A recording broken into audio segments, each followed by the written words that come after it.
And don't forget to check out howtocollectcards.com, a website I created dedicated to helping collectors of all skill levels build their collections. Feeling like you just don't know where to begin, you don't know what all these different things mean within the hobby, I've created this dictionary and I'm giving it away completely free. It has over 120 terms, all the terms that you need to know to get started collecting cards. We're also offering an advanced training course that is comprised of 17 different parts, everything from learning what cards you should be focused on buying for yourself, what cards are worth, where to buy the cards, when to buy cards to save yourself the most money, how to avoid different mistakes within the hobby that a lot of people make. It's just got everything that you need to be successful collecting cards, so please check that out. We've also got a bunch of new bonus content, and any new content that I create for the training course gets added for free. So if you've bought the course already, you're going to get all that new content, and it's free for life. I'm going to keep adding stuff to it. There's always going to be new content helping everyone. So please check it out. It's really extensive. It's got tons of great information. I think it's going to bring a lot of value to a lot of people.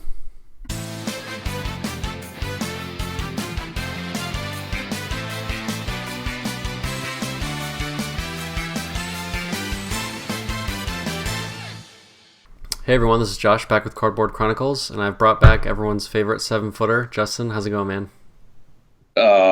You could have stopped at everyone's favorite, but the addition of the qualifier really, I mean, I don't know if that's really a select group, but I'm great. Thanks for asking. You and Giannis, you guys are in select company.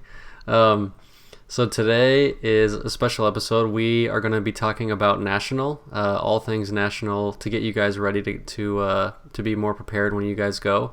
We're going to be covering everything from the dates, the times, what to expect when you get there, what you should bring, how to interact with people, how to deal with things that go wrong, some best practices. We got a lot of stuff to cover, and Justin's kind enough to join us again and help us out. So are you ready to jump into this?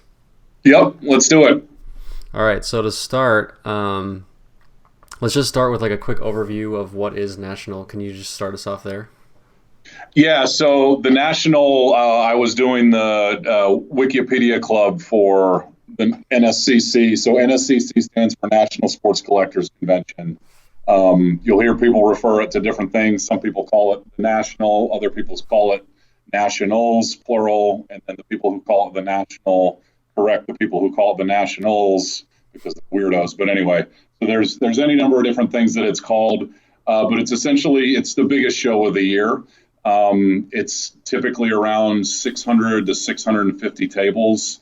It's been going on. I think the first one that I found was 1980 in LA. And since then, I guess we're going on year number 39, or this is the 40th anniversary of the national. And it used to be much more scattershot locations throughout the country. So the first one was in LA, and then I think the next one was in like Detroit. And then they had one in Parsippany, New Jersey, and Atlanta, and St. Louis, and all these different locations. But over the past decade or so, it's kind of been bouncing around three primary locations, which is Chicago, Cleveland, and Atlantic City. And I think through 2022, it's Cleveland and Chicago, and that's it. And they're going to kind of bounce back and forth between those. So there's one more year to go in Atlantic City. 2020 will be in Atlantic City, but they always try and have the convention somewhere that's easy for everybody to get to, both domestically and internationally. So obviously you have big airports, big hubs in Chicago and Cleveland. It's pretty easy to get in and out of there. So that's the reason for kind of the consistency and the centralized spots year over year. Back in the day, like I said, it used to be there were in Dallas and Houston and Anaheim, but unfortunately, as the show grew, I think the rumor is there's a couple things that a lot of the wholesalers, so your blowout cards of the world, your paninis of the world, it would be especially cost prohibitive for them to ship their inventory all the way across the country or to that great of a distance. So that's kind of why, as fun as I'd love to have another one back out in LA or Anaheim. But unfortunately, I don't see that happening ever again, just from a cost and logistics perspective of the big guys.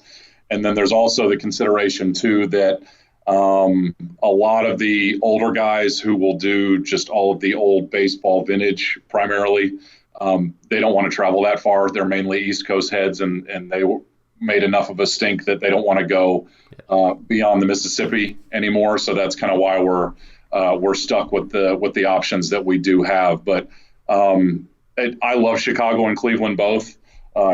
They're both super easy to get to. They both have their kind of pros and cons in terms of the setup. But Chicago this year for the 40th anniversary, especially for us being more basketball heavy than the other sports, I think it's setting up to be one of the biggest ones and arguably the best one that we've ever had.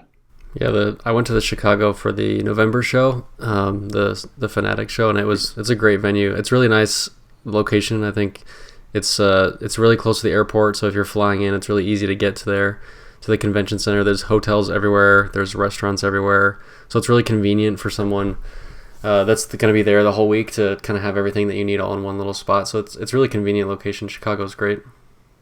Yeah, for sure. And like you said, that's kind of the major pro of Chicago over Cleveland is that Cleveland, there's nothing really out by the IX Center. There's things are like a 10-minute drive away, but there's nothing that's within immediate walking distance around the convention center. Whereas in Rosemont, everything is, you can see O'Hare Airport from the convention center when you actually fly into O'Hare.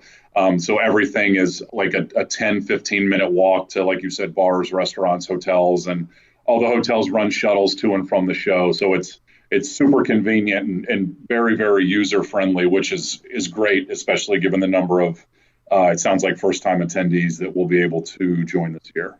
So what are the dates? I think it's July. It starts Wednesday, July. Is that the 31st or 30th? What are the dates? Do you have it?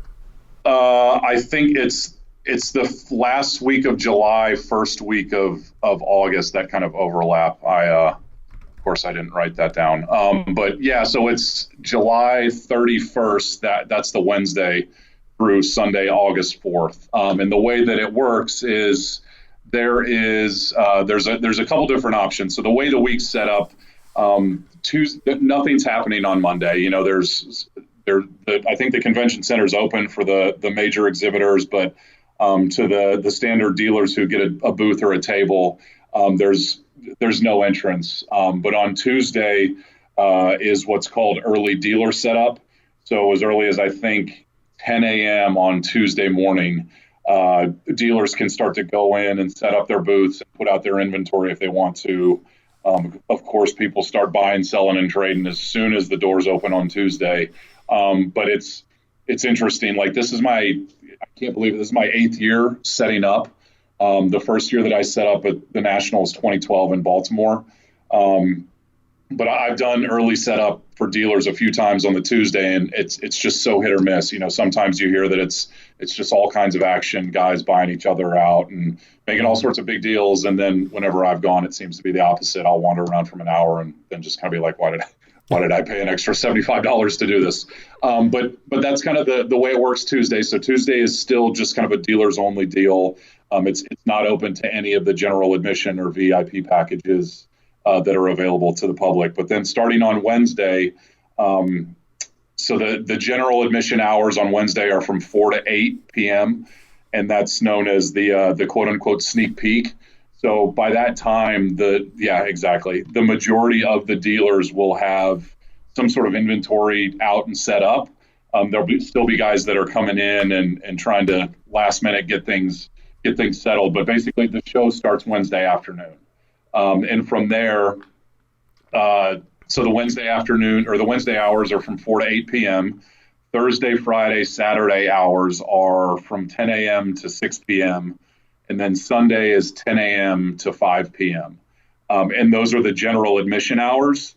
And so I guess when you go to the website, so the website for the National is nsccshow.com. It's a pretty crappy website, but there's a whole lot of information on there that is useful. So one of the things that's on there that you'll see when you go is the option to purchase tickets ahead of time. And there's several different tiers of tickets. There's the general admission ticket, which I think is, I wrote down, $19 a day on the website, and then $22 if you buy it in person. And then there's several different tiers of VIP packages. And what those different tiers get you are various, just kind of like autographed goodie bags, tickets for you to be able to get free autographs from certain signers that are signing at the show. But the main thing that I like, and I know you like, Josh, about VIP is just the ability to go into the show 30 minutes early. Yep. So if general admission opens at 10, VIP entrance opens at 9:30. And I would say that the standard, the baseline VIP package is $139 if you buy it ahead of time, and it's $149 on site. So that translates to, I guess, about like, what is that, $10 more a day? Yeah, roughly. I think it's well worth it. The general admission you do save a little bit of money, but if you buy general admission, don't be alarmed when you get there at like 9:45 or 9:50 in the morning, and there's already a line of people, like 100 people deep, just waiting to get in for general admission. So again, just that extra kind of 30-minute cushion to be able to get in, start to see the show floor, and do so when you're not just like surrounded by people running by you to do God knows what is. It's super, super helpful. And if you do have the extra $10 or so a day to be able to grab the VIP, I would strongly suggest it, because it's huge. I mean, as soon as you step foot on the showroom floor, it's going to be anywhere from 600 to 650 tables. It might even be more than that. Again, at the website nsccshow.com, there is an option. So there's a drop down on the far right of the screen. And I wrote this down. So it's a drop down. It's called dealer sign up. But within that drop down are two different options. So there's one called a 2019 dealer list and a 2019 floor plan. Mm-hmm. And if you check out the floor plan, you can see a PDF rendering of all the booths and all the booths numbers. And from as far as I can tell, from what I remember from the previous Chicago shows, there's I think 60 to 70 new tables. It's the 6 rows on the far right of the PDF that they've set up is exclusively for overflow. And I think the wait list is still like 30 to 40 people deep. So again, it's shaping up to be just the biggest the biggest show that I know I've ever been to, and arguably one of the biggest ones that the National has ever had. Yeah, there's been like a lot of hype, obviously, in the hobby, and a lot of stuff going on around the edges of the hobby to kind of hype this thing up. So I think I'm fully expecting a packed house, and it looks like you're saying there's a lot more tables. I'll put up the PDF on the video so you guys can see, but it's gonna be awesome. Yeah, so I did buy the VIP package. I bought the cheapest one because I don't do the autograph stuff, so I got the cheapest VIP just to get the early entrance, because last year at Cleveland I was fighting the lines and having to wait like 100, 200 people deep just to get in, so that was kind of annoying. So the VIP is worth it just for that, like you said. All right, so we talked about kind of like the basic stuff, the tables, the hotels. I'm flying in Tuesday. You're flying. You're going to be in Tuesday, right? For the dealer stuff. Yeah, either first thing Tuesday morning, or I might just fly in Monday night. And take it easy. I'm flying in Tuesday just to get settled. I like to get in early, and then I'm coming home Saturday. I think Sunday's like the slower day for me, and I like to get out early, but it's going to be through Sunday. So if you guys want to stay the full time, that's your choice. Yeah, like we said, lots of hotels, lots of food options. I was there in November, and there's a casino really close, which is nice for the nightlife. There's a lot of the guys go to the casino, and they've got craps tables, blackjack. They've got everything. So the casino is really great for the nighttime. And then you touched on it a little bit, but just try to help people understand just how big of a deal this show is, especially with like the international travelers and what types of people you can expect to see there from everywhere. Yeah, for sure. And I'll try not to jump the gun to some of the other stuff we planned on talking about, but this is essentially this is the Super Bowl of nerds. I mean, there's no better way to describe it. It is everybody and anybody who can make it. This is the biggest week of the year for whether you collect baseball, football, basketball, game used jerseys, game used memorabilia, wax, just any in-person autographs, anything and everything under the sun. Like you're going to find it to some degree at the show.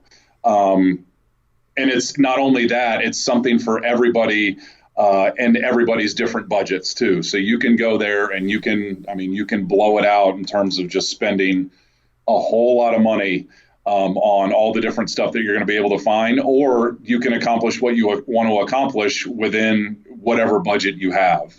But the main thing is that it's the one time a year when everybody really brings out the big guns. Everybody displays a lot of the stuff that you either kind of see on Instagram accounts and you're like, oh my God, what is that even worth? Or you've never even seen it in person. There'll be that kind of stuff. There'll be dealers set up with just like 20 and 30 4-row boxes of like dollar inserts, $5 inserts, $10 inserts. So you can you could probably spend 5 days just rifling through 5 different boxes. And there's people who do that, and they're able to do it incredibly well and find steals or fill set needs or whatever the case may be. So it's 5 days of your best chance to find whatever it is that you're looking for. Yeah, the question I get asked most, and you probably know this better than me, but people always ask me, like, can I find the rare stuff that I'm hoping to find that I don't find on the internet?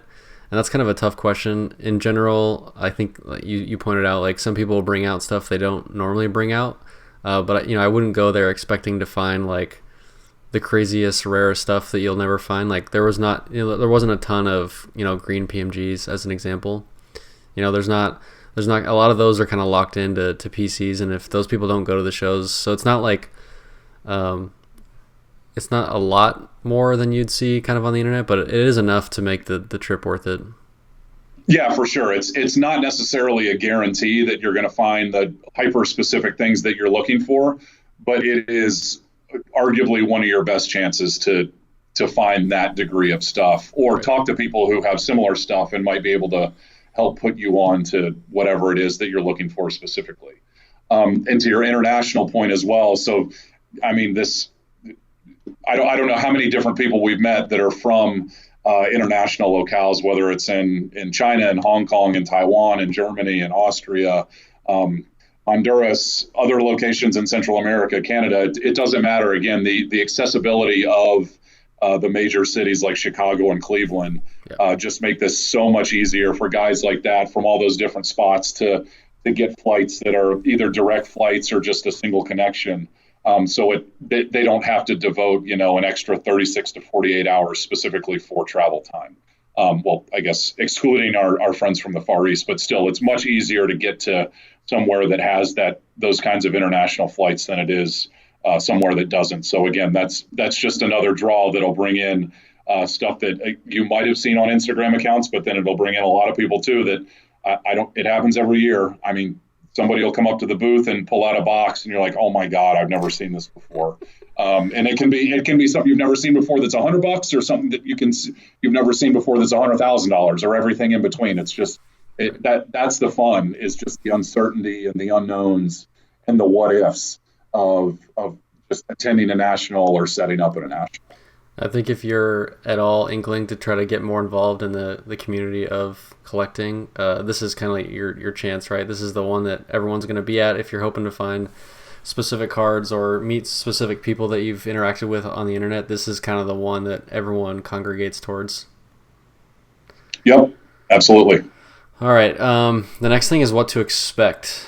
I think it's a little bit overwhelming, especially, I know for me last year, it was definitely a lot to take in. So try to sum up for people just kind of what they're in for in terms of sheer volume of people and tables and cards, and so that they can have an expectation when they get there of, they're not overwhelmed and everything's freaking people out the second they get there. Yeah, for sure. And this is kind of where one of the negatives of Rosemont comes in, because so for those people who've never been to a national in Cleveland, it's at the IX Center, and the IX Center is a giant converted like airplane hangar from, I think, World War II. So it is a massive, massive floor space, and that's really, really great because it allows for the booths to be closer together, but there's still plenty of room in the aisles for foot traffic. And then there's a whole other section kind of just across the carpet, or like on the other side of the train tracks, if you will, with a ton of seating to be able to spread out and sit down and relax, and everybody can grab chairs. And again, it's a great spot to catch up or break wax or just take a look at what other people have or whatever. The Donald Stevens Convention Center in Chicago is not that. It is, it's much smaller in terms of the overall floor plan and the overall space that's available. There's not nearly as much space for attendees to spread out and be able to find, like, chairs or tables or whatever to take a load off. It's much more compact in general, and it's going to be even worse this year with additional tables and more people. So I guess what to expect, just if you're one of those people who's not comfortable around other people, then it's going to be a bit of a shock, because it's going to be, Wednesday, Thursday won't be as bad just because those aren't necessarily the busiest days, but Friday and then Saturday for sure is just going to be overrun with people. And the number of booths, the number of people that are in there, the number of different, promotions going on, the number of different cards that are at the booth.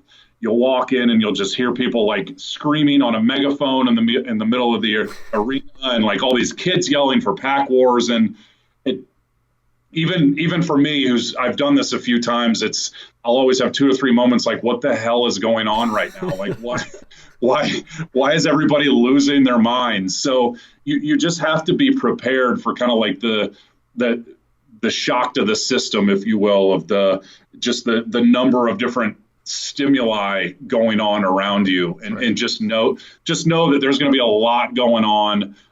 There's going to be those moments where your head just starts spinning, and you're just trying to get your bearings and figure out kind of like, all right, what's my home base? What's my safe space that I can go to and just kind of reset for a few minutes, because there's going to be just so much stuff going on at any given time that it's always kind of shocking to me. And I have 2 pleas to everyone watching the video: wear deodorant and wear socks and shoes. I know that some people may be tempted by sandals, but trust me, wear socks and shoes for your own benefit and everyone else's around you.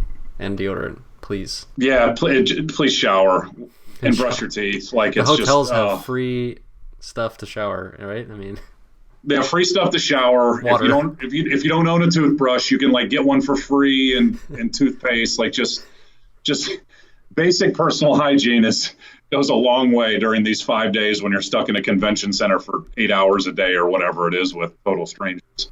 Right. And also for your own benefit. Like, it's a long day. You get tired, you get sweaty. Like, it's nice to have all that kind of prepared ahead of time. All right, next is what to bring. This is always, the number one question. What do I bring? So let's start with, what cards should you bring? Everyone asks, do I bring all my cards? Do I bring only the stuff I'm willing to trade? Only the high end? What should I bring? So I'll start. For me, I bring everything that I'm wanting to show amongst my friends and/or I'm willing to deal. That doesn't mean every card, but in general, I bring most of my cards. I don't bring kind of like my base cards or like binder card stuff. It's mostly the more high-end stuff. That's more just for me to be able to show and talk to friends, and you never know what deal might come up. But I would say in general, try your best to bring as much as you can in terms of your cards, and then making sure also that you're secure and insured if you need to be, and make sure that you're able to withstand that volume of stuff in your baggage on the airplane and stuff like that. So what do you suggest people bring in terms of cards? Yeah, so it's going to be kind of an overarching theme that we'll talk about a couple times, but bring what you're comfortable bringing. Yeah. Like if you have, so a couple different things to that point. So if you have cards that are truly personal collection, they're never available. You've owned them for several years. You have no intention of trading them away or selling them under any circumstances that you can think of right now. do not bring them, because if you bring cards and you have them with you, and when you start showing them off to friends or dealers, and we'll get to this a little bit with dealers in a minute, but people are going to probably want to buy it. Somebody will want to buy it, and their expectation will be that you will have some kind of price on it. So I would strongly suggest, I won't talk in absolutes, because a big part of the National is just like sharing cards and showing off and telling stories, and that's good. But for cards like the ones that I just described, maybe if you do want to bring them, then keep them in a separate box that you just don't, when a dealer offers to take a look at what you have available, that you don't show him or her. That might be a good idea for when you just want to kind of, shoot the breeze with your friends and show stuff off. But otherwise, if you bring something, know that you might be leaving without it. And to that point, I would say that it's important to know a value on everything that you bring with you, because it's going to happen that people are going to be interested in what you have. And even if that value is astronomical and you think that it's a price that it might not leave your hands, surprise, that might not be the case for somebody else. So I don't know how many times I've seen it or how many times I've encountered it personally where I had a price on something and we haggled for maybe 5% of that price, and then 5 minutes later it's like, oh, whoops, that's gone. So again, if you bring stuff with you, just the best way to prepare to bring stuff with you is know that it might not come home with you. And if that's a deal breaker for you, then either, like I said, keep it in a separate box that you don't show to dealers and you just want to show off with friends, or just don't bring it at all. I guess in terms of volume of cards or how many cards to bring, it's up to you. I mean, just know that however much you bring is however much you're going to be responsible for wheeling around that floor for however many days you're there. So for me, for example, I mean, I can fit all of the inventory that I bring into a small duffel bag that's, I think I'm down either a 2-row or a 3-row. So I don't have that much stuff, which is nice. But other people will bring, a couple 4 rows, and they've got plenty of stuff because they deal more in volume than I do. So that's how they operate. That's how they trade. Maybe they buy all collections and then sell them off to whomever. So for situations like that, it's always kind of book bag versus roller bag.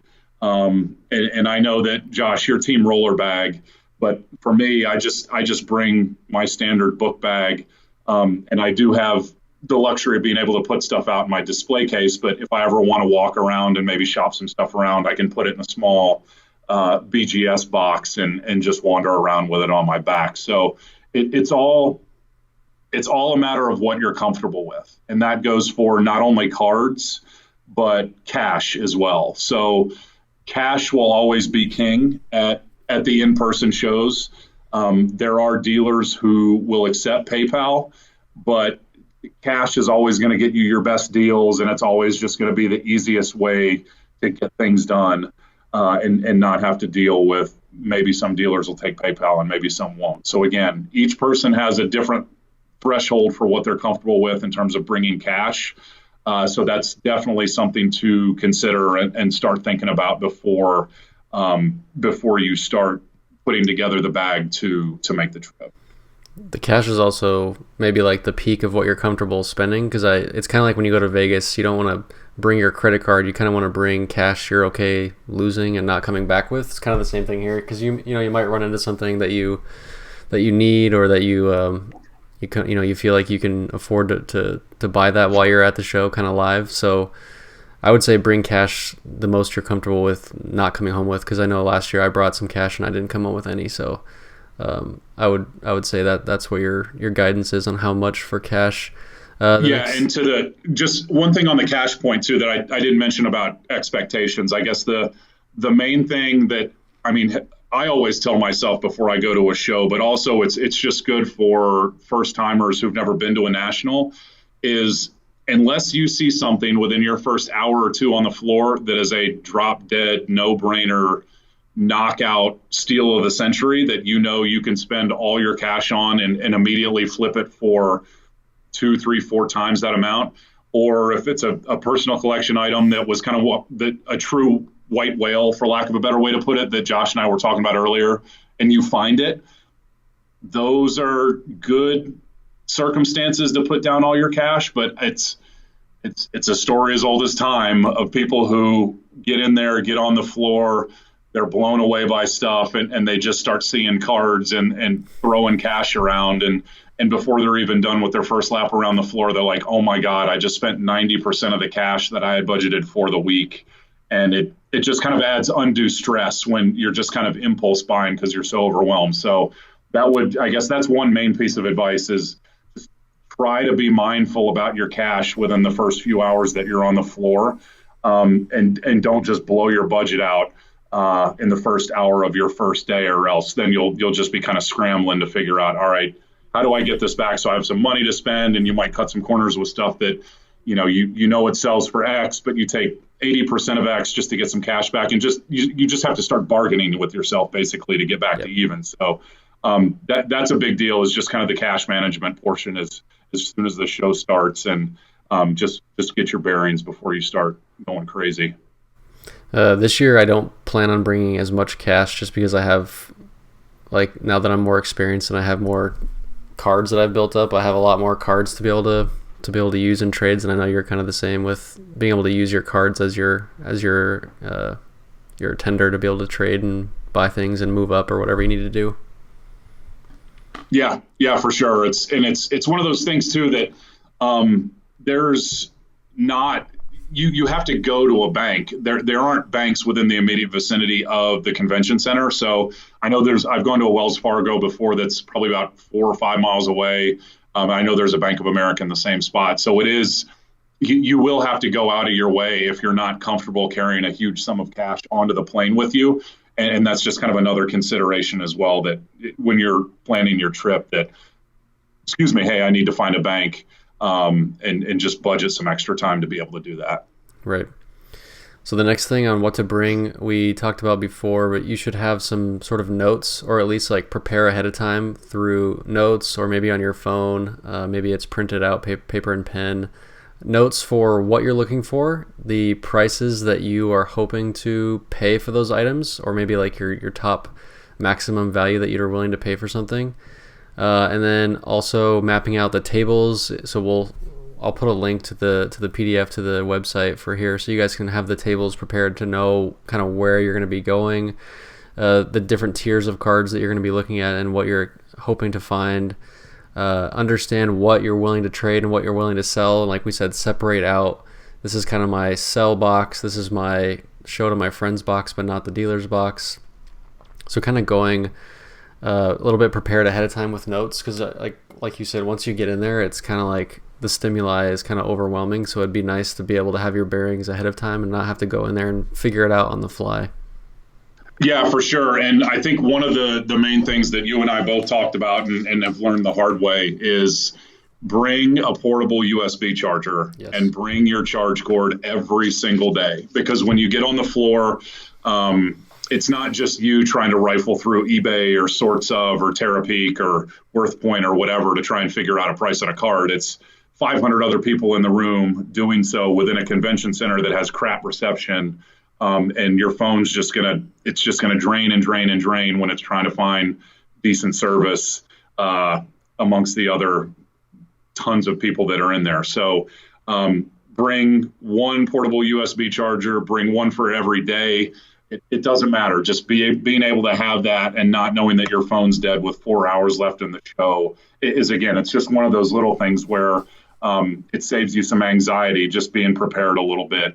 And dropping a couple extra things into your book bag or your roller bag. Yep. And then last for what to bring is water, snacks. The food options in Chicago are not great. The lines are really long. The food is expensive. There's not a lot of places to sit and eat. The food is not very good. So I would recommend water at the very least, snacks. Luckily in Rosemont, the restaurant options are within walking distance, but you're not going to want to leave the show in general. Like stuff's always going to be happening. You're always going to be talking to different people. So it's going to be tough to like carve out, an hour or two to walk away for lunch. So I would at least have snacks. Yeah, for sure. And there's again, I know where the Wells Fargo is that I've hit up before, and I can't remember the name of the town, but again, it's like 4 or 5 miles away, so it's a pretty quick Uber. And there's also a Walmart right there too. So that's one of the first things I do is I'll grab some extra cash and then just go over to that Walmart and, like you said, buy snacks for the week, buy drinks, whatever the random miscellaneous stuff is that I want to grab. So again, you're not flying with it. And it just makes the week so much easier to be able to eat something that's not terrible for you. It's not just like pre-processed 3-week-old nachos, and then you feel like garbage for the rest of the afternoon after you eat them. Just again, little stuff like that, being a little bit prepared in advance, that'll make the experience a lot better for you. For sure. And then, like I said, comfortable shoes, proper hygiene products, all that kind of stuff. The next section is kind of the big one that we've mapped out, and that's how to interact with dealers. So this one's really important. This was the big shock to me when I first got there, was kind of what to expect in terms of what the dealers expect from me, what I expect from them, how our interactions go. So you touched on it a little bit earlier, but anything that you put in front of a dealer, expect them to start wanting to buy that from you, or at least assume that you're trying to sell it and or trade it. So be prepared for that one. So if you're not wanting to sell or trade something, then just simply don't show it to the dealers and don't get it out of your bag. Don't show them, because they will start, like, I know some of the guys were like literally grabbing the cards out of my hands and like rifling through them, which was super uncomfortable and awkward. So you as a dealer, what do you hope to get across to people on the other end of things and help them understand like what your side of things is and how the expectation goes both ways? Yeah, for sure. There's dealers of every shape and size and personality, literally and figuratively, at the show. So, you might have an expectation about how an interaction should go with a dealer, and hopefully it's consistent with your expectations, but it's going to happen where it's not. So there's different ways to deal with that. But I think the main thing that always strikes me, and it happens to me too, but it can be intimidating as hell to start trying to wheel and deal with the guy on the opposite side of the table with a dealer, especially when they have something that you want, or if it's something that you want and it's priced a little higher than you want to pay. Like, how do I start the haggling process? I don't want to make this guy upset. It can be tough. It can be tough to kind of initiate the negotiation process or the trade process, whatever it is that you want to accomplish. But I guess there's a couple things to remember. For better or for worse, the stuff that's under the display cases, it's their inventory, it's their prices. That can be something that you see on eBay every day that there's 100 of, and it sells for $1,000 like clockwork, and they have it priced at $1,500. I mean, stuff like that's going to happen, and it's annoying.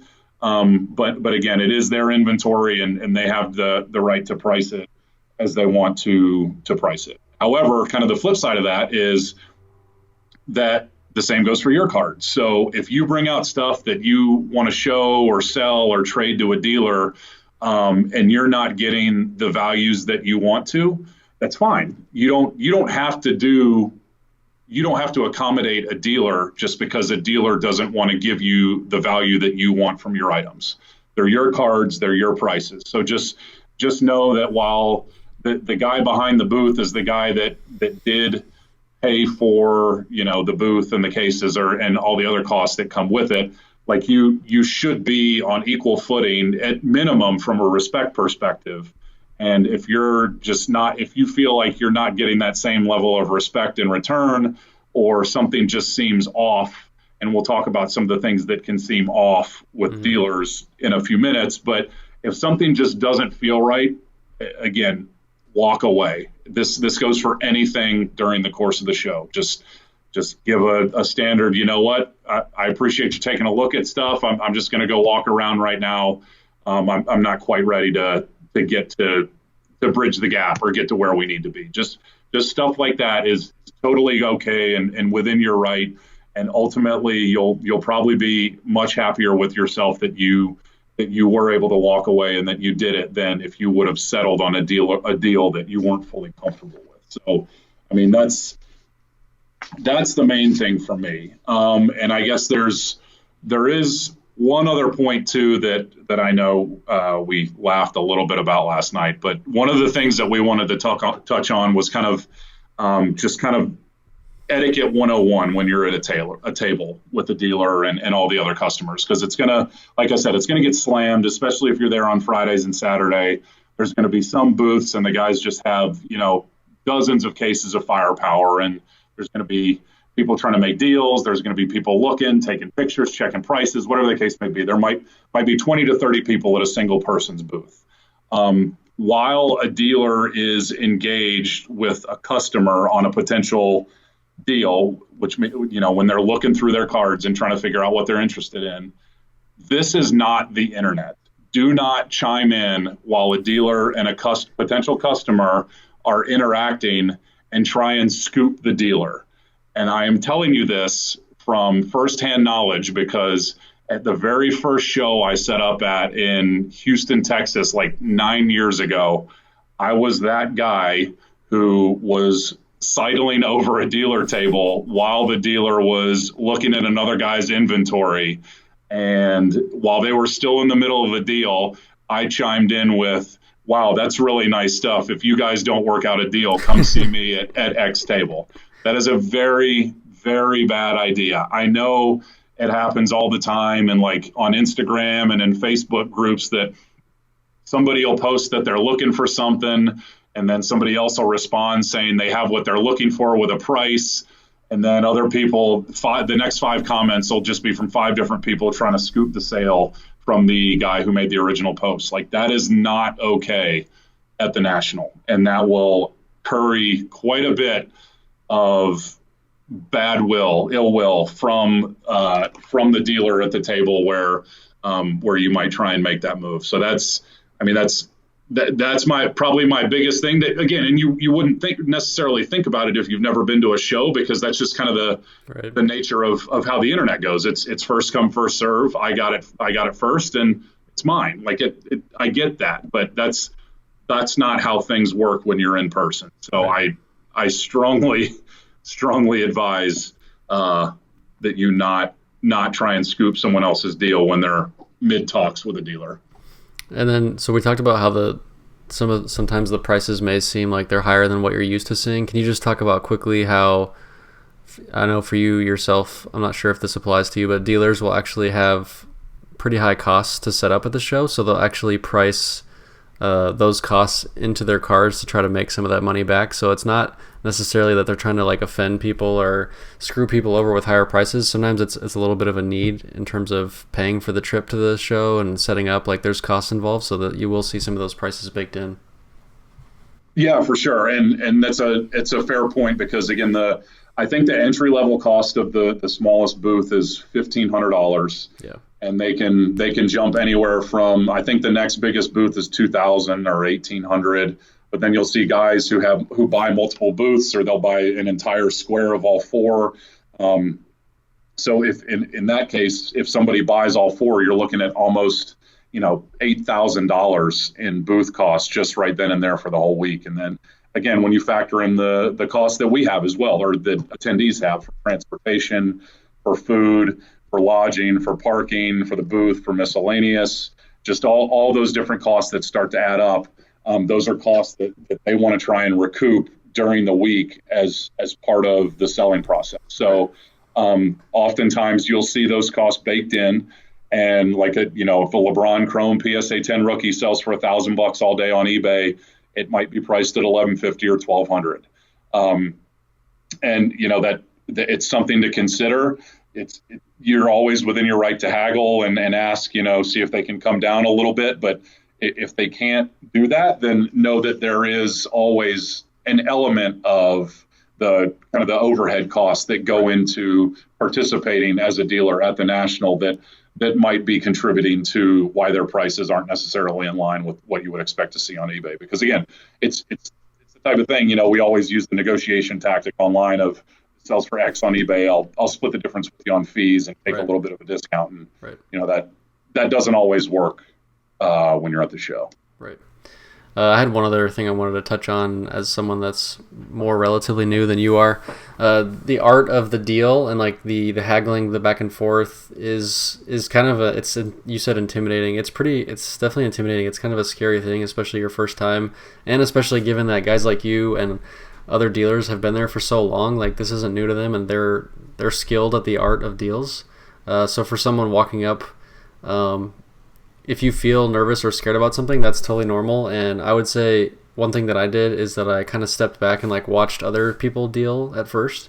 I didn't like jump in and go guns blazing, throwing out crazy numbers. It's kind of like get a feel for the dealer and see how they interact with other people around, and know that like you're not the only one that this is new. This is a new concept for. So you don't need to go in guns blazing and trying to prove yourself. You can take your time. Wander around a little bit, get a feel for how the interactions go, and sort of like pick and choose your battles and figure out which dealers you're comfortable with at first, and know that you don't have to go all out right away. Yeah, for sure. And I think that's big too in terms of again, like I said, unfortunately, not all dealers are created equal. Like, you're not going to get the same level of respect or acknowledgement or time that you might want to with certain guys, and you'll like some guys more than others. But your point about just kind of standing back and just taking in whatever inventory they have, or just kind of pacing around their table and let them work with a couple other guys in front of you to see, so you can kind of eavesdrop on how they operate. I think that's a really, really good idea. Right. And that kind of leads into the next section, which is frustrations that you're for sure going to deal with. I'm just going to jump through the frustrations, and then we'll kind of talk about them. We've talked about most of these already, but a lot of the cards are going to feel overpriced. There's different reasons for different dealers why they're overpriced, but you're going to see that kind of across the board. A lot of that is, the baked-in overhead, and then some of it is they price it really high, knowing that people are going to start haggling, so they start high. You're not going to find everything. Go ahead. And then some of it is too. They're just jackasses, and they'll price stuff ridiculously because they don't want to sell it. I'm sure people will call me that a couple times over the course of the week. Yeah, but some dealers go not looking to sell, and they just want to show off, right? Who on earth would do that? So the next one is you're not going to find everything you're looking for. That can be frustrating, and a lot of times what happens in that case is you'll feel like you have to buy something. Don't feel that. Like, if you're not finding exactly what you need, don't just blow it on something else. We touched on it with dealers, but not all dealers are created equal. Some people are not going to be the best to deal with. And sort of the main overhead to most of these is walk away. And you mentioned it earlier.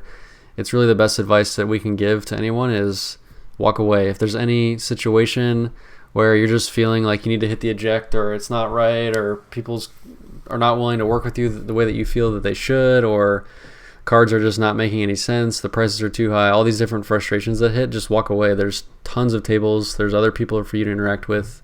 The one advice that I always give, and I know this is something that we touched on a lot last year, is have like a home base somewhere where you can feel like, okay, I just had a whole bunch of shit happen, a deal that I didn't like. Feel like there's somewhere you can go back, or some group that you trust the most to kind of get back and reset yourself. So walking away, resetting, getting your bearings, and finding where your home base is kind of like, that's my best advice that I can give for the show as a newcomer from last year, and it really helped me last year. Yeah, and I think another one too, and it's kind of interesting because it definitely happens to me at least once, if not multiple times during the year, is that after you're so amped up to get to the show, whether you get there first thing Wednesday or you're coming in for the weekend, and you get in there and you've got all this crazy excitement, and you make your rounds, and you're just running around to every table looking for whatever it is that you're looking for. And then if you don't necessarily find it, you kind of come back to square one at the entrance, and you're like, wait, what? Did I just see everything and not really like anything, or nothing really, like, this is the friggin' National, and this is it? Like, I can't find anything that I really want to buy. it happens, and it's just kind of weird because we get so excited. Like you and I were talking about for weeks about how much we were looking forward to making this podcast and starting to talk to people about travel plans and secret pickups that haven't been shown to other folks yet, and just different stuff like that. And then all of a sudden, within like 60 minutes, you're kind of back to square one. Like, what? This sucks. Like I just had all this outlay for hotel, for flights, for food, for whatever, and round one was I got my ass kicked, and it's gonna happen. I guess the main thing that I would say is that the inventory changes the entire week, like every single hour of every single day. So what you see that's there on Wednesday afternoon for a lot of guys is likely going to be very different than what you see on Friday afternoon. Right. So and that's kind of what gets you back in the game is that there's the hunt, the thrill of the hunt, and you go through and you're like, all right, nothing really jumped out at me. I didn't find any of those instant steals that are no brainers. Okay, so what can I do to, like, which dealers had inventory that's what I'm looking for, like whether it was the bargain boxes, whether it was singles from a specific sport, wax, or whatever. And then you just start to you find yourself going from the entire showroom floor, and you get much more refined in your kind of rotation and your walking path, and you're just cycling more and more frequently with those guys, and you start to see, okay, there's gaps in their inventory. They're putting stuff in that I haven't seen before. And that's when you start to find your sweet spot, and you get in a good groove, and you'll see things, and you'll be able to grab things that fill back in as the old stuff goes out. So right. I think that's always one of the most interesting reactions that I personally have is that I'll walk the floor on a certain day, and it's usually early in the show, and just kind of be like, well, now what? Plus, you're going to start, meeting up with people that throughout the week that you've met on Instagram or whatever, and you start to show off stuff as you go. So it's not, there's always going to be something that's still upcoming that'll catch your attention, and you might find stuff. And also, another interesting piece about National is you'll know somebody, and you've talked to them all the time on Instagram. You know their entire collection. It's never for sale, but when you get in person, something different happens. It's different in person, and all of a sudden, like, they're willing to deal with you. They see you, or maybe like they can finally see all your stuff on the table, and they're willing to make a trade with you all of a sudden. So don't just like brush aside the fact that you've already seen stuff that people have. People's minds change when they get in person, and once they kind of see everything, and it's all kind of happening at once. So be willing to make last minute trades with people that that have cards that they've never given to you before, but now they will, right? LeBron epic signatures, or just random cards. I don't know what you're talking about. Just random stuff like that. Random stuff. All right. Next bullet is things that you need to do while you are there. Yep. So there's a lot of stuff going on, and I think for us, we kind of have like our bullet list of like, here are the things you have to get done while you're here. The first one for me is setting aside time to share collections with people from social media. The show, you can spend all your time just like rifling through boxes, like you said, and not talking to a single person while you're there. But do make sure you set aside time to meet up with whatever individuals that you've promised to meet with, or whatever the case may be, and set aside maybe like 30 minutes to an hour with each person to go through collections. That's a big part of it for me. That won't be true for the dealers necessarily, because they have their tables to watch. But for me as a collector, that's something that's very important to me. Yeah, for sure. And to that point as well, the point I just made of kind of throwing your hands up in initial disappointment, or, when you make a lap and you're just kind of struggling to find your rhythm at any point during the show, that's the best time to shoot somebody a text or a message and say, hey, let's meet up at Heritage, or let's meet up at the Upper Deck booth and just make a lap together. And that way you're not so laser focused on what's on the tables in front of you. You're just kind of shooting the breeze again with whoever it is that you're with, and you're looking at some of their cards. You're just kind of wandering around looking at all the other cool stuff that's there, and and before you know it, something might pop out at you that you weren't necessarily looking for initially, because you were running back and forth trying to find the one thing that you were looking for as soon as you got there. And then when you finally were able to take some time and just kind of soak it in a little bit more, what it is that you were looking at and what's in front of you, you're able to start to find stuff and piece together some items or inventory that you were looking for. So that's always a huge one. That's a great way, because I know last year you had your share of a couple frustrations, and one of the best medicines for that is just to be able to go and wander around and bitch about whoever that person was to someone else, but then just look at cards or look at whatever. So right.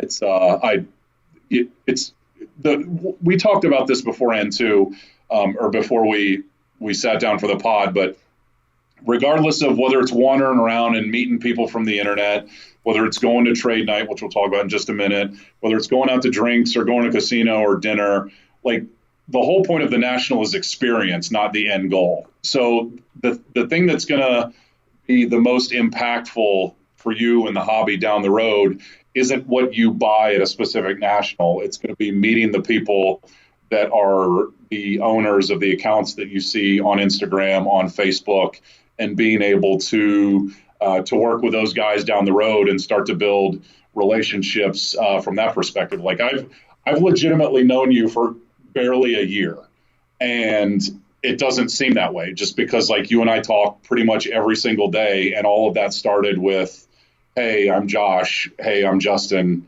Hold my bag.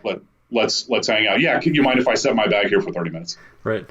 Yeah, totally. It's our one-liner that I wrote. You already said it, but focus on the experience as opposed to the end goal. I think that's kind of our one-liner for the whole show. Is you're not necessarily going to buy 10 cards that you may have on your list. You're going to meet the people that you interact with and hopefully buy some cool cards. Yep. Other thing, so let's go to trade night next. So trade night kind of got sprung on us kind of last second last year, and we ended up just randomly going, and we ended up having a lot of fun there. So the trade night is going to be hosted by Ryan, Card Collector 2. So check out him on Instagram. He'll have details about trade night, where it's going to be, the time and location.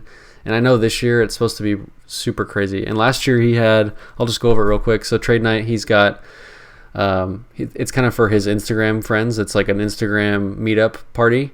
And I think last year there was, I think you said like 250 people. Yeah, I think it was somewhere around there. It was fantastic. They had prize giveaways. I ended up winning like an autographed picture of a football player.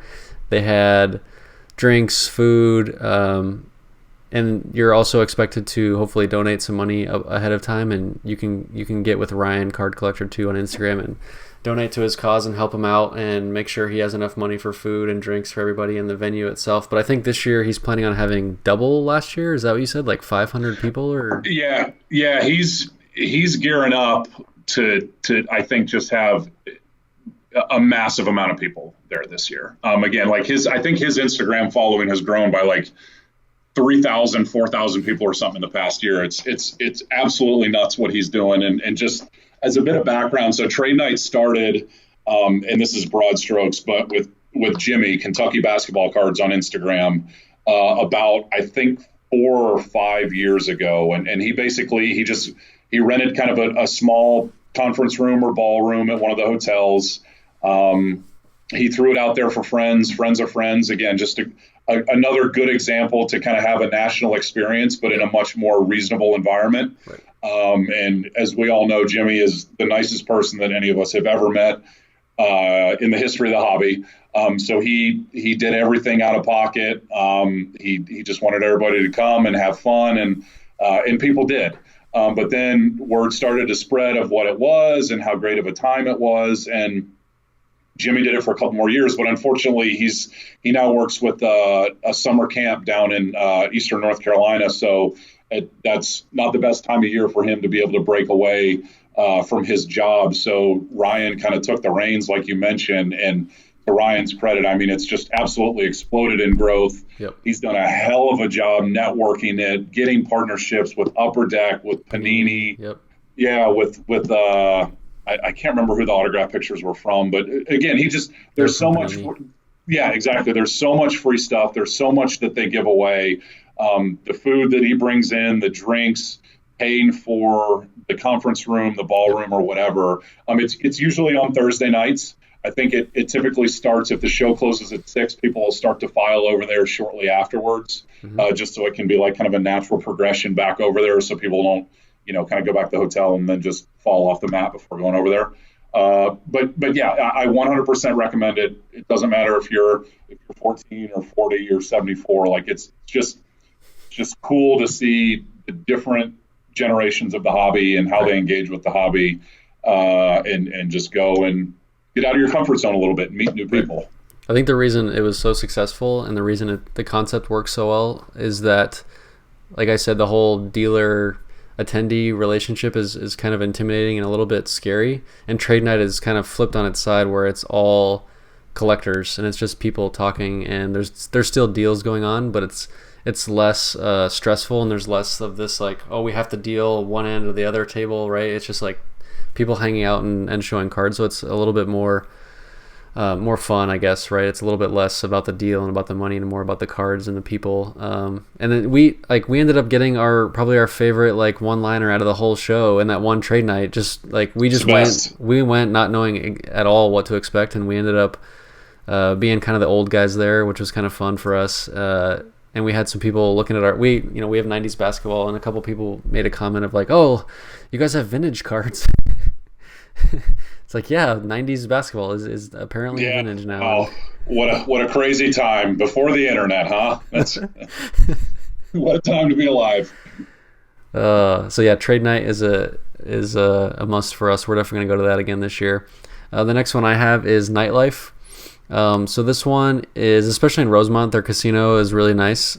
So I'm gonna at least hit up the casino at least one night, probably two. There's going to be a lot of other collectors there. Dealers will be there. It's a good time. The casino's is going to be running all night. There's going to be lots of fun there, lots of money going around. So I would recommend for the adults of the crowd to hit up the casino if you're a gambler or even not and you just want to hang out. The next one is we both wrote down to like at least spend some time to check out all of the major like auction houses and all the big guys, the Upper Decks, the Paninis. At least like check it out, see what they have, because I know at the National last year they had that really cool Babe Ruth memorabilia section, and it's just stuff that you'll never see anywhere else. And they've got security guards and all these like $1 million New York Yankees stuff from the 20s, and it's just crazy stuff to see in person. So at least carve out some time to see kind of the big venues as well. And this is to that point as well. I completely agree. And these are great things to do when you're just kind of tired of looking at cards behind display cases. So you can go, all of the major auction houses will have booths there they're not selling the stuff, but it's previews for their upcoming auctions. So Heritage, Golden, Memory Lane, Christ, I can't remember any of the other ones right now, but and they'll have all sorts of just cool game-used jerseys, game-used bats, basketball shoes, cards, anything and everything under the sun. They'll have that stuff out. So it's just a fun way to go and kind of decompress and look at something different. And also another pro tip is that all of those booths are set up in the middle of the floor, and they are on padded carpet. Ooh. And you will not know the joy that is the joy of going from a concrete slab for hours on end onto padded carpet. Like your knees basically just melt into this blissful pool of Jell-O. So it's whenever your joints start to ache or you just feel like absolute hell, just walk to the middle of the floor and look for the red padded carpet, and you'll be revitalized. I love how we went from we were the old guys at the that's such an old guy rant. Find the padded carpet, everybody. It's such an old guy rant, but you know what? It works. All right. So we got that one there, and also there is going to be is the Jordan card going to be there? There's rumored to be. I think Heritage is going to have the first ever Jordan Logo Man card on display. Yeah, I would think that they'll have it because I think it's set to go live in their August auction, and I think that usually runs a week or two afterwards. So Heritage is going to be running on auction the first ever pack pulled Michael Jordan hand numbered 1/1 autograph logo man. And I think their estimated value on it that they have on the website right now is $150K and up, and it's going to blow that out of the water. Right. I mean, we've seen awesome Michael Jordan pieces go at auction recently, so this just kind of keeps the momentum going. Yeah, I mean, it's not even going to be close. It's going to hit that within the first week. Sweet. Yeah, I mean, at least spend some time to go check that out.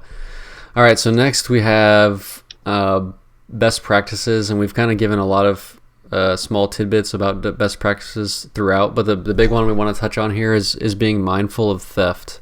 So I know you've got some, I don't know if you have personal experience with this, but you've seen it happen. There's people stealing stuff from out under the display cases. There's people stealing stuff out of people's, right out of their own, right in front of them, right? Like out of their backpacks, whatever it may be. The big one is like when you have all your cards laid out on the glass tables, things can kind of get shifted around. People are, hectic. Things are going on, and people might snatch a card. So you just gotta be really careful with theft while you're here. And the biggest one I have of that is kind of being around people you trust and making sure you've got multiple eyes in different locations and understanding who's doing what cards are kind of out and about, and making sure that everyone's keeping each other in check and understanding, being mindful of theft. I think that's a big one for you, is just like being aware, right? Yeah, for sure. And it's not, you don't need to walk around the show just like hugging yourself in your backpack for 8 hours a day, but just that degree of self-awareness that, okay, I've got some pretty valuable cards on me. I've probably got a little bit of cash on me.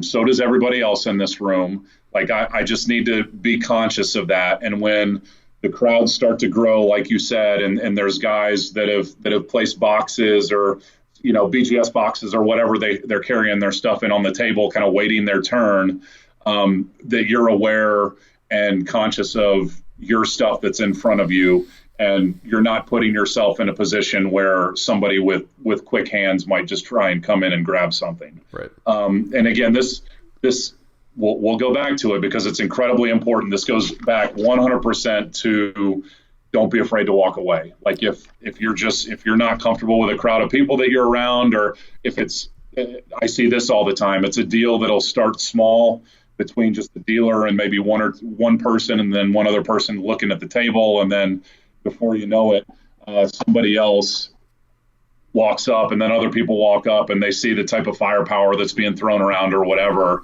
And then there's 10, 15 people that are like a couple rows deep, just trying to look over and see what's going on and be a part of the action or whatever. And I mean, the crowds can build up pretty quickly.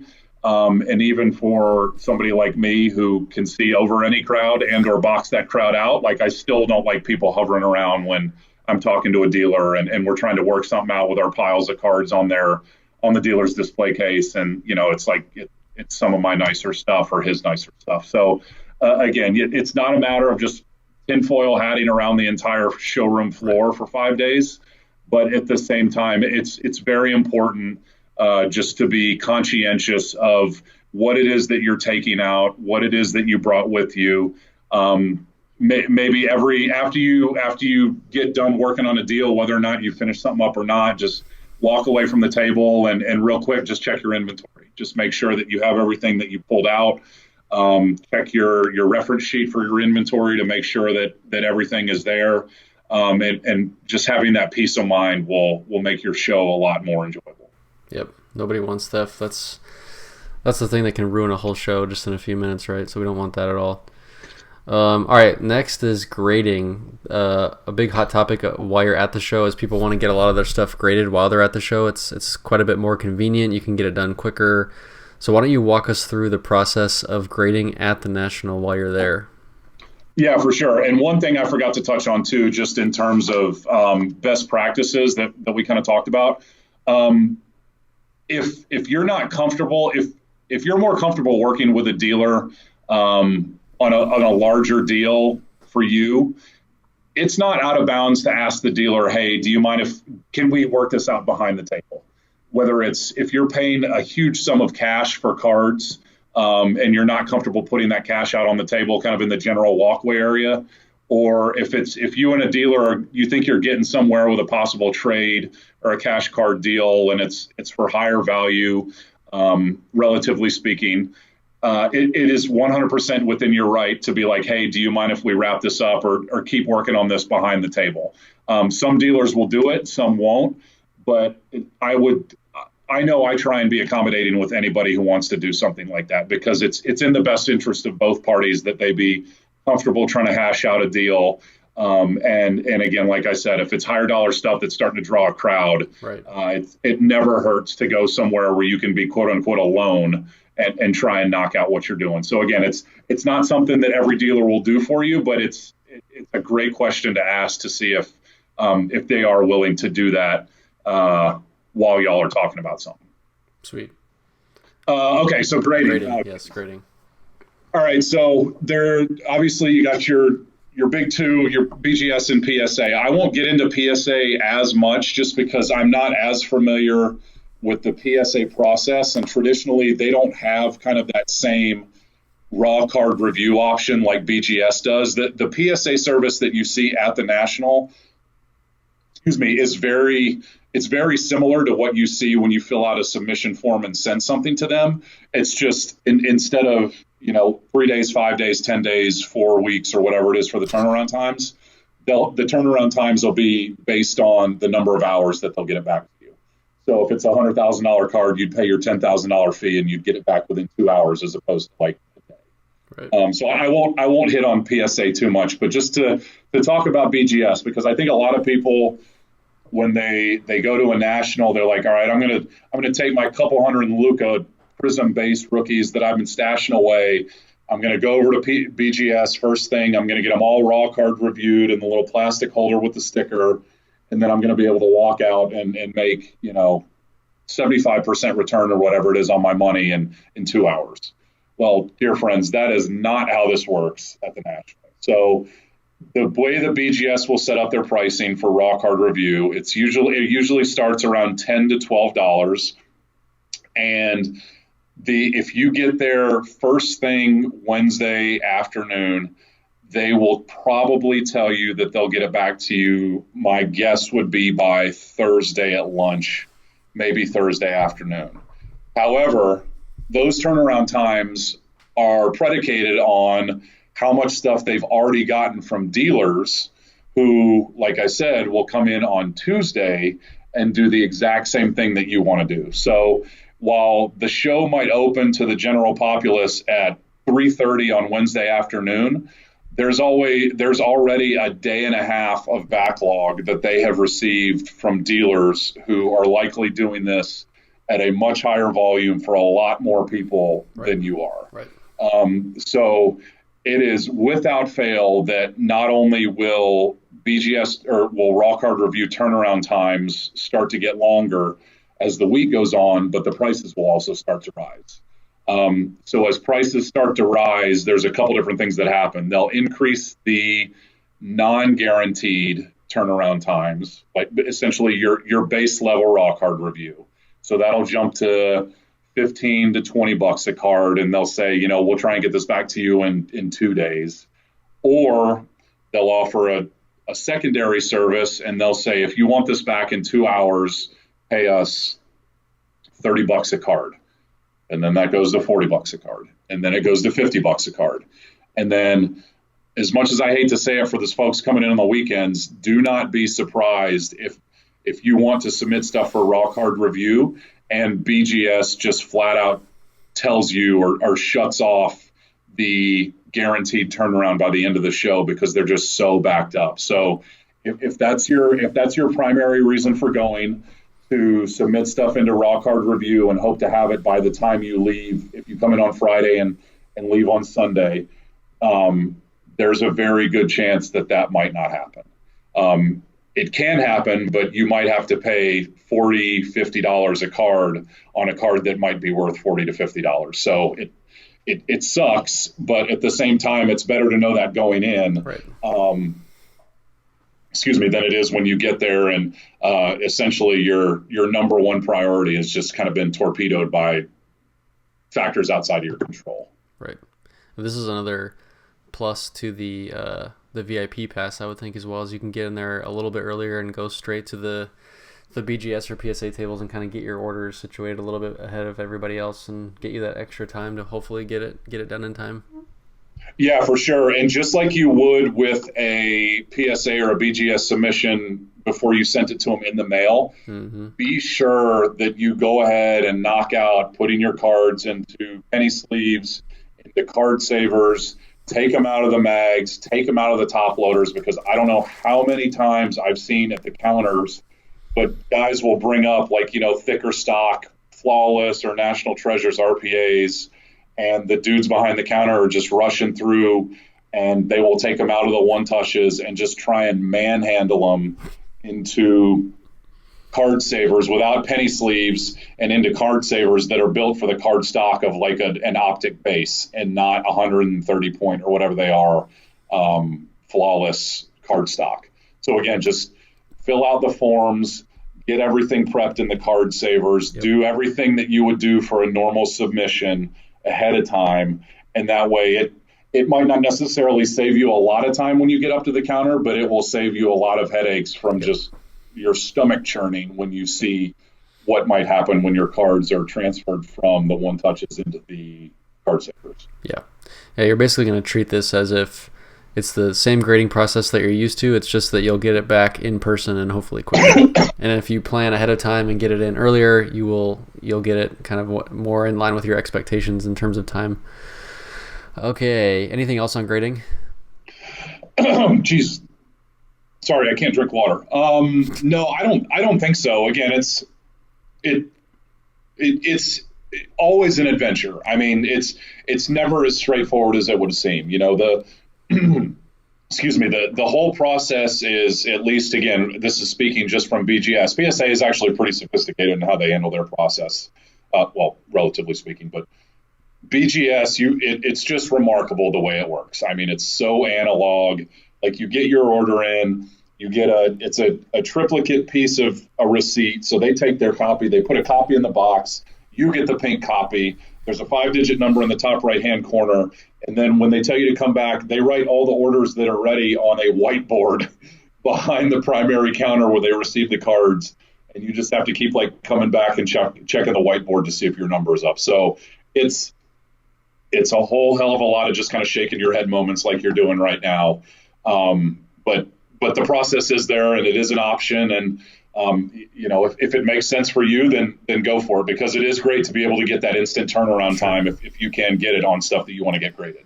And there's some stuff there's 3 or 4 cards that I'm going to bring that I personally don't feel comfortable shipping back and forth between these grading companies, and I know I'll feel a lot better bringing it in person, getting it slabbed on site, kind of having less hands for it to go through and less shipping companies have to deal with it. So I'm treating it that way, and it's 3 high-end cards that I'm hoping to get graded on site with PSA while I'm there.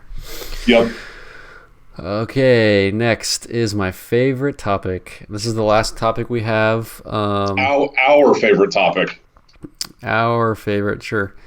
Okay, so there's been, obviously, in the past 6 months to a year, a lot going on in terms of counterfeit cards, trimming, just overall shadiness within the hobby. And there's been a lot of bad characters that have been exposed, people that have been outed, feelings have been hurt, people have been wrongfully accused, rightfully accused. There's been a lot going on. So I think there's going to be a little bit of tension at the show related to this topic. So we kind of wanted to touch on it and kind of level set everybody on what should be done in regards to this and what we feel is the proper way to handle this. So the first one is, should you walk up to somebody and scream at their face? I'm going to tell you should not do that. I think it's within your right to go up to someone that you feel is a negative in the hobby and ask them questions and maybe get an understanding from them in person and get a more in-person proper dialogue going with that person. But to just go up to them and scream at them and make a scene, I think isn't going to help you. It isn't going to help that person. Nobody's going to win in that scenario. So I think I just wanted to get that one out of the way. Anything you wanted to say in regards to shouting at people? Because I've seen that reference a couple times now. Yeah, I would agree with you. In my opinion, it is probably not in your best course of action for your show experience to go up and start screaming at somebody. Right? What that's within your right if that's what you want to do. And whether it's right or whether your position is right or wrong, that's a different story. But these people are going to be there. I think if you go up and you start getting very confrontational with somebody, you are more likely to get thrown out of the show than you are to get that person thrown out of the show or whatever your intention might be. Because it as much as it sucks, like you would be the person who is the aggressor in that situation, right?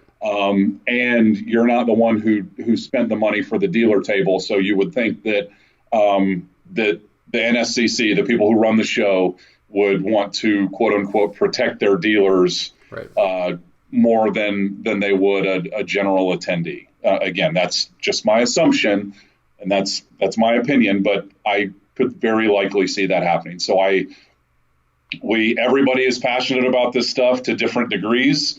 Whatever means of communication or making your point that you feel is necessary and the best way to do it, that is, again, within your right. But I think that yelling or making a scene about something is probably not the best way to handle it.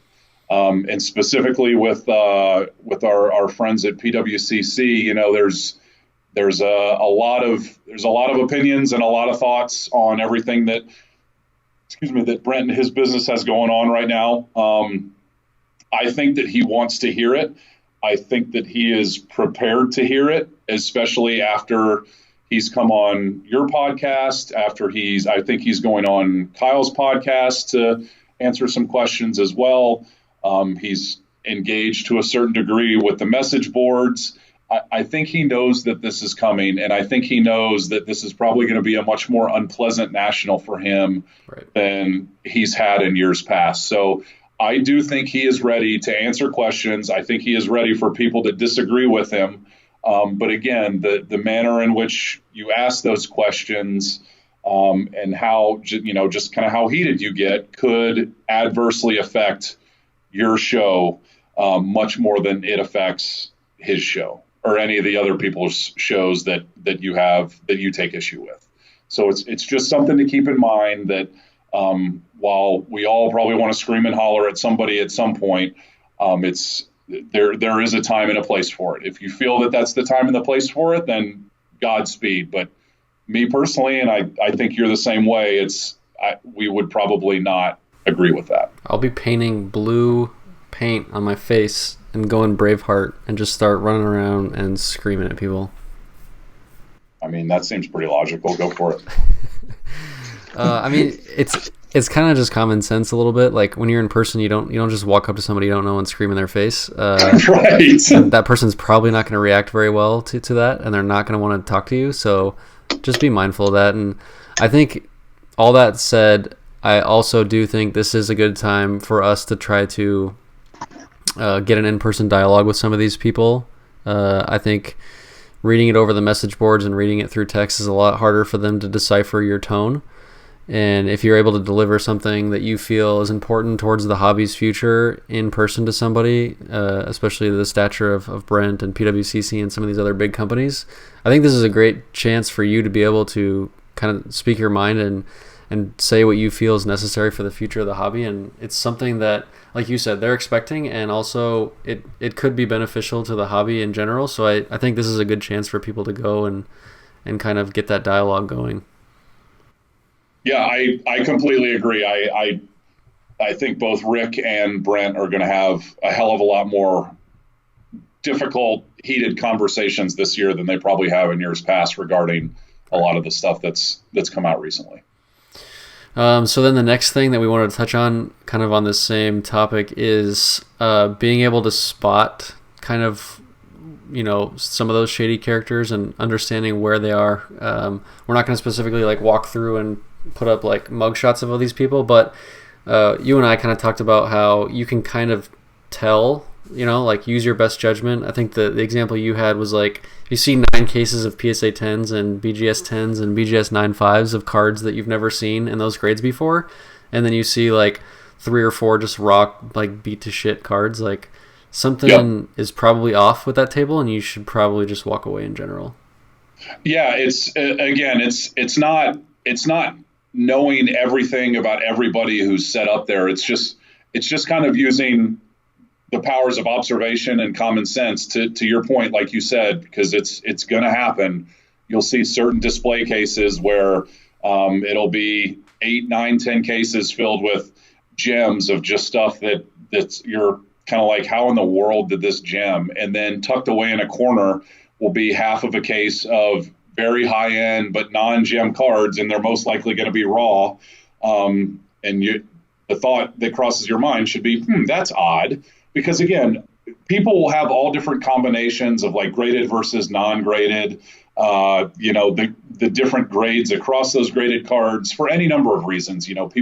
Some people prefer to grade, some people buy graded, some people buy raw, combination thereof, whatever it is. But if something like the scenario you just said, if you come across something like that, then it probably should require you to walk away and maybe give it a little more thought of, hey, what exactly is going on here? Or ask the question of somebody else and say, hey, do you know what's going on with that guy and all those gems over there? Because there's probably an answer.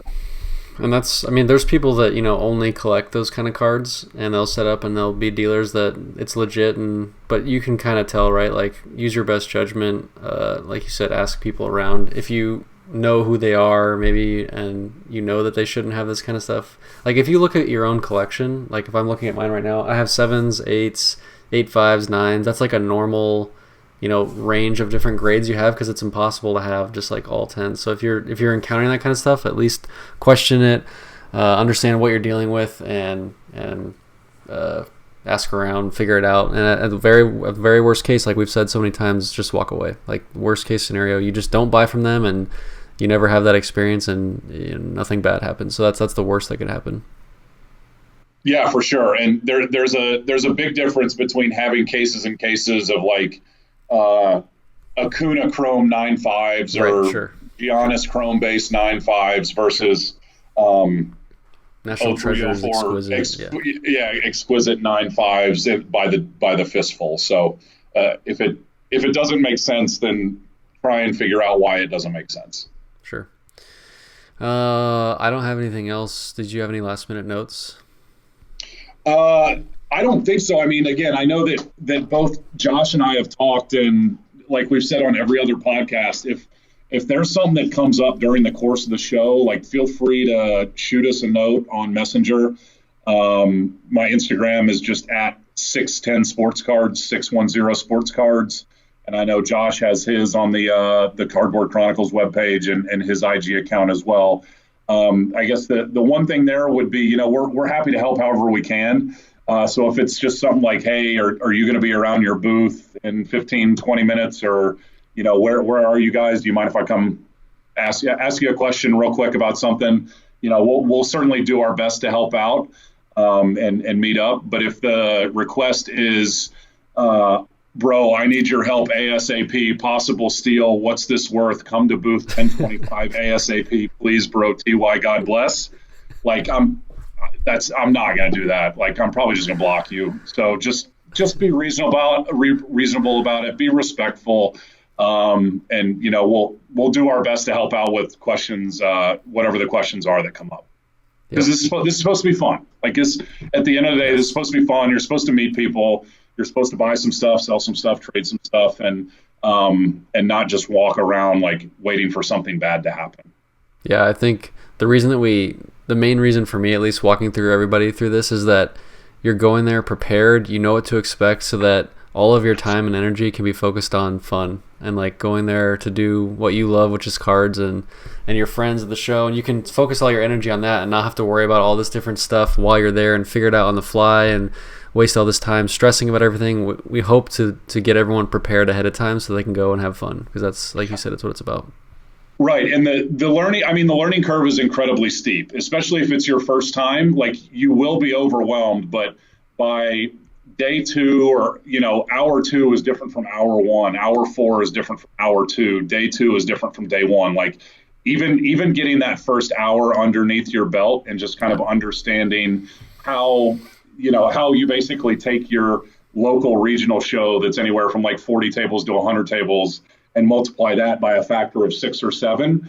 Once you start to kind of break it down that way and just understand where you've seen stuff that you like, what are your main kind of pockets of interest throughout the show, that's incredibly helpful. And I guess one last tip would be, if you walk by a booth that you like, ask for the booth number and write it down. Like, you will not be able to, I'm saying this from experience every year, you will not be able to go back and find it just by saying, oh, okay, it's 10 rows over, 4 rows in from the concession stand. Like, you're not, those aren't good directions. Like, just ask the guy. They either know what their booth number is, or there's a small placard that hangs down that has the booth number on there as well. And you can just, again, write it down, type it in the notes app on your phone, and that way you have a reference. And your phone will be fully charged because you have your USB charging pack. Oh, absolutely. Multiple USB charging packs. You might as well. So we're at an hour and a half. This is a nice stopping point, hour and a half. This is a really long video. I hope you guys were able to stick through it and get a lot of value out of it. I personally am going to package this up as best I can to be kind of the all-inclusive, like everything you need to know about the National. And it'll be sort of segmented nicely between the different topics that we've touched on. So I hope you guys enjoyed it. Like Justin said, message us on Instagram, message us on Facebook, and just find us at the show, meet up with us. Like, we're willing to talk and meet up with anyone. It's going to be a lot of fun. So I hope everyone enjoyed this video, and we will see you at the National.